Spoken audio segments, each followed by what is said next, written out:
I'm Nick, and Gigabyte has joined the party with this all-new X870 refresh with the Gigabyte X870E AORUS Pro X3D Ice. Wow, that is an absolute mouthful. And these boards are coming in at around about $449 US. Let's take a bit of a closer look at all of the new things added to this board. And I gotta say, this board is absolutely jam-packed. This video is brought to you by VIPSCDkey.com. Have you ever installed Windows 11 only to see the watermark of death? You don't need to fork out a couple of $100s for a key. You can grab one from today's video sponsor, from VIPSCDkey.com for a tenth of the price. You can use our code GEAR to get 30% off for this month only. How good is that? That takes that already cheap Windows 11 key and makes it even cheaper. It's easy as placing your order. Bingo bango. You've got your new key on your orders page. You chuck that key into the activation screen and you're good to go. No more watermark of death. Use code GEAR to get 30% off for this month only. Link in the description. On with the video. Back to you, Nick. Alrighty, here it is. The Gigabyte X870E AORUS Pro X3D Ice, part of the refresh for X870 and AM5.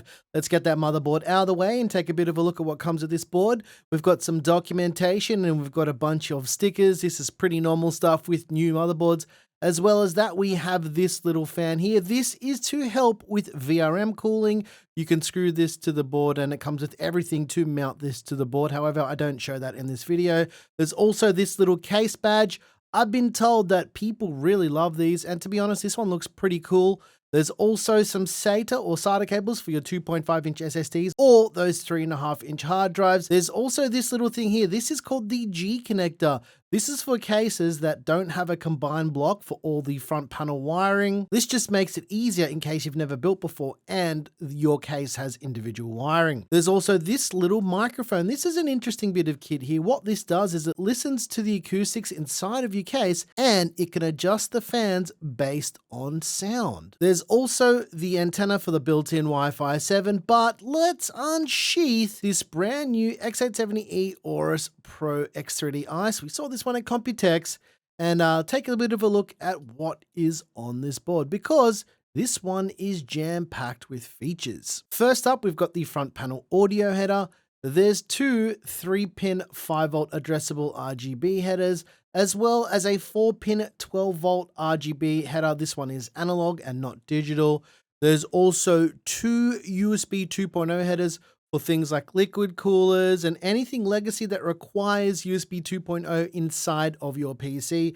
There's also a front panel header for USB Type A. This header here is USB 5 gigabit. There's 3 PWM fan headers, and then the front panel headers for all the lights and all the switches to turn on your system and to let you know that it's on. There's another 5 gigabit USB Type A front panel header. There's also 4 SATA or SATA ports for your 2.5-inch SSDs or your 3.5-inch hard disks or spinning rust. There's a right-angled USB Type-C 20 gigabit header. There's a supplemental PCIe power connector. This is to send additional power to the PCIe bus on this motherboard, because some devices do require an extra bit of juice, and because this has so much going on, you might need it. There's another PWM fan header. Next to that is the 24-pin power connect to send juice to your brand new motherboard. There's also an HDMI 2.1 port internally. This is in case you're wanting to run a screen inside of your case. This is typically for the integrated graphics on the CPU. There's a postcode debug LCD screen and then a postcode debug LED array on the surface of the board above that. On the top right-hand edge of the board, we have another 3-pin 5-volt addressable RGB header and 4 PWM fan headers. As you're seeing already, lots of fan headers on this board. On the top left-hand side, there's 2 8-pin EPS power connectors to send juice to your Ryzen 7000, 8000, or 9000 processors, including those X3D processors. It's right there in the name, guys. As for the PCIe slots on the Pro Ice X3D, it has a PCIe Gen 5 by 16 slot at the top, as well as 2 more by 16 size PCIe slots down the bottom. The one in the middle is a PCIe Gen 4 by 4 slot, and the one right at the bottom is a PCIe Gen 3 by 2 slot. The reason why they have them as by 16 size is for compatibility, and you can technically run any PCIe card at a lower speed, even if it doesn't have all of the contact pins inside of the slot. I hope that makes sense to you guys. You don't always need to use every connector inside of the slot. Speaking of slots, the top slot also has a quick release system to pull out your graphics card easily.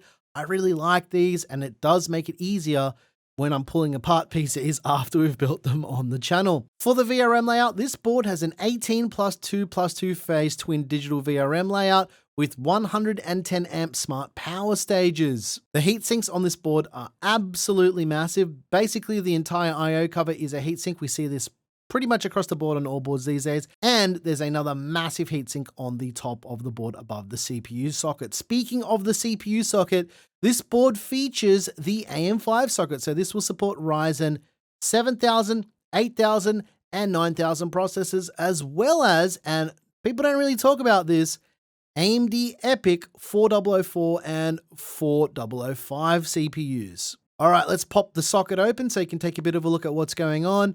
I always get this question, why do you bother doing this? Well, there's people who've never seen this before, and this just helps you understand what's going on inside of the AM5 socket, just in case you've never seen it before. You have to remember, when it comes to making these videos on YouTube, guys, there's people with varying levels of experience with PC building. This just helps everybody out. If we flip the board over, you can see it's got a full cover backplate. This isn't just cosmetic. This helps dissipate the heat across the whole backside of the motherboard itself. Speaking of the board, it features an 8-layer server-grade PCB. As for memory support, the Pro X3D ICE has 4 DDR5 DIMM slots, which will support up to a total of 256 gigs of memory at 9,000 megatransfers. You ready for the song, guys? It's just a specification, not a recommendation. Yeah, it's true. It's not technically going to allow you to run at 9,000 megatransfers with 256 gigs of memory, but could get close. Speaking of getting close, let's get closer to the NVMe storage on this board. There's quick release heat sinks. You can basically just use one finger to remove 2 heat sinks, and it will expose the array of M.2 slots on this board. So the top 2 M.2 slots are labeled Gen 5. They are PCIe Gen 5 by 4 M.2 slots, and the 2 towards the bottom without the metal on top of the connector are PCIe Gen 4 by 4 M.2 slots. Not only do the heatsinks have a quick release mechanism, so do the slots themselves. To demonstrate this, this is a 4TB Samsung 9100 Pro, and you can see it's very easy to install an M.2 drive. I wouldn't necessarily use this one because of the included heatsink, but you know, just for demonstration purposes. For rear I/O, we've got something really interesting going on here. You'll notice at the top on the left, there's a vent. This is to help with VRM cooling. There's an HDMI 2.1 port that is typically used for the integrated graphics. Now, there's a power button and a reset button on the rear panel, which I really like. There's a Q-Flash activity light, as well as a Q-Flash button and a clear CMOS button. There's a whole bunch of USB 3.2 ports. There's USB Type-C 10 gig. There's 2 USB 4 40 gig ports in the center, as well as another 10 gig USB Type-C port towards the end. There's a 5 gigabit Ethernet port, as well as a whole bunch more of USB 3.2 ports. Who really knows what the speed of these things are because it's such a confusing standard? There's the antenna connector for the built-in Wi-Fi 7 and the Bluetooth 5.4, as well as optical/SPDIF output, a microphone jack, and a line-out jack.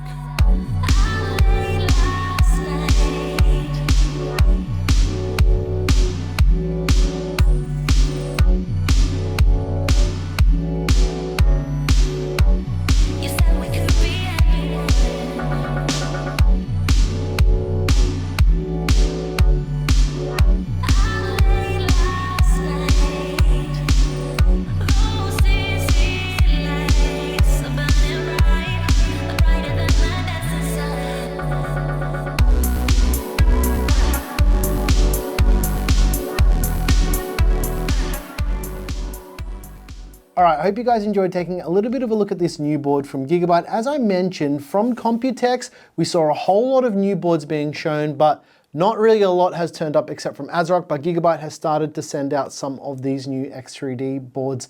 They've just added X3D onto the name. They're not specifically designed for X3D chips, meaning they won't only work with X3D chips, but there is a lot of optimizations with their new AI Snatch.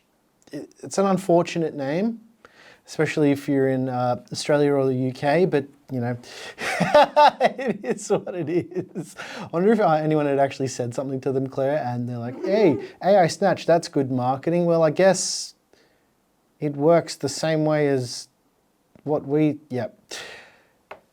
The price, already said, $449 USD or 829 Aussie dollars. It is expensive, but you're getting a lot of features. But what don't I like about this board? Actually, you know what? Let's circle back. What do I like about this board rather than getting into the one thing that I dislike? First of all, the fact that this has a power and reset button on the rear I/O is really cool and kind of different. We have seen this with boards in the past, but Gigabyte hasn't really done that before. I think I've seen it on ASRock boards before, but having that there is nice, especially for someone like this guy here. When I bench test hardware, it's nice to not have to plug in a power button. Usually it'd be on the surface of the board, but being on the rear I/O actually just makes it a little bit nicer. You don't accidentally slip and press something else on the surface of the board, and having that on the back is quite nice. And other than that, this is pretty much what we've seen across the board from Gigabyte boards with all of the X870E boards from before the refresh. But the one thing that I don't like about this board, given the price of this board and also the fact that 10 gigabit chips are now easily accessible for Ethernet at a very nice price, it's only got 5 gigabit Ethernet. It's just such a weird speed for multi-gig networking. Even 2.5 gig is weird in its own way, but 5 gigabit, come on man, like just give us 10 gig. The chips cost about $10 US each. So I would pay $10 US more to have 10 gigabit Ethernet. Although I have seen Realtek putting out some add-in cards for about $39 US. Even still, $39 US, I would pay that for 10 gigabit Ethernet. Now I know I've been a bit of an edge case when it comes to networking, but this is how network standards start to get adopted across the board, is if motherboard vendors start to include this at a baseline. Now, MSI started doing 5 gigabit last year. This Gigabyte board has 5 gigabit, and a lot of the stuff we're seeing across the board is 5 gigabit, but we're only halfway there, living on a prayer. I actually kind of like this board. I'm pretty keen to build with it. I do have something planned that's a bit spicy with this board coming up very soon, so make sure you subscribe and all that stuff. And if you're using ad blockers, update your ad blocker, because it's not counting views at the moment with ad block if you're on desktop. So it's making the videos look worse than they actually are, when the reality is our videos are doing quite well at the moment. So yeah, just turn that off, stop being an idiot, stop using ad block, do whatever you want, use ad block. Use it, I don't care. It's all good. I can't tell you what to do.